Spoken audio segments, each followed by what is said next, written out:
আর মাত্র কদিন পরই ঈদ। স্বজনদের জন্য কেনাকাটা গুছিয়ে প্রতীক্ষায় ছিলেন দেশে ফেরার। কিন্তু ভাগ্যের নির্মম পরিহাস, এখন ফিরছে মহসিনের নিথর দেহ। বাহরাইনের মানামায় ক্ষেপণাস্ত্র হামলায় প্রাণ হারালেন চট্টগ্রামের সন্দ্বীপের প্রবাসী আবুল মহসিন তারেক। দীর্ঘ ১৭ বছর ধরে বাহরাইনের একটি প্রতিষ্ঠানে কর্মরত ছিলেন সন্দ্বীপের আজিমপুর ইউনিয়নের সন্তান মহসিন।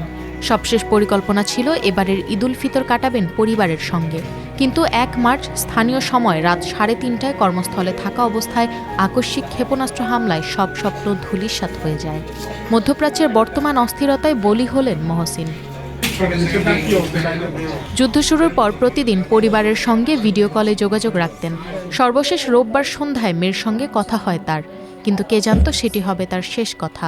মানে আব্বুরা তো ক্যাম্পে থাকে, ডাইডকের ক্যাম্পে। তো এখানে অনেক আত্মীয় স্বজন থেকে খবর পাইছে যে এরকম, তো আমার ফুফু আম্মুকে কল দিয়ে ইনফর্ম করছে। তখন আমরা শিওর ছিলাম না, মানে জানি যে অ্যাক্সিডেন্ট হয়েছে, হসপিটাল নিয়ে গেছে, এর চেয়ে বেশি কিছু আমরা জানতাম না। মহসিনের গ্রামের বাড়ি সন্দ্বীপের আজিমপুর ইউনিয়নে। তার পরিবার চট্টগ্রাম নগরের হালি শহরে বসবাস করেন। তার মৃত্যুর খবরে শোকের ছায়া নেমে এসেছে পরিবারে। মরদেহ দেশে আনার চেষ্টা চলছে বলে জানান স্বজনেরা। ডিউটি ছিল নাইট ডিউটি শেষ করে সে চলে আসবে। এমন সময় সরাসরি বোম ব্লাস্ট মাথার উপরে স্পটে সে মারা যায়। এটা শোনার পরে বিভিন্ন জায়গা থেকে আরও লোকজন ফোন করতেছে।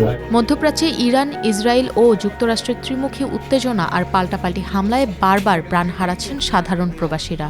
এর আগেও আরব আমিরাতে একই ধরনের ঘটনায় আরেক বাংলাদেশের মৃত্যু হয়েছিল।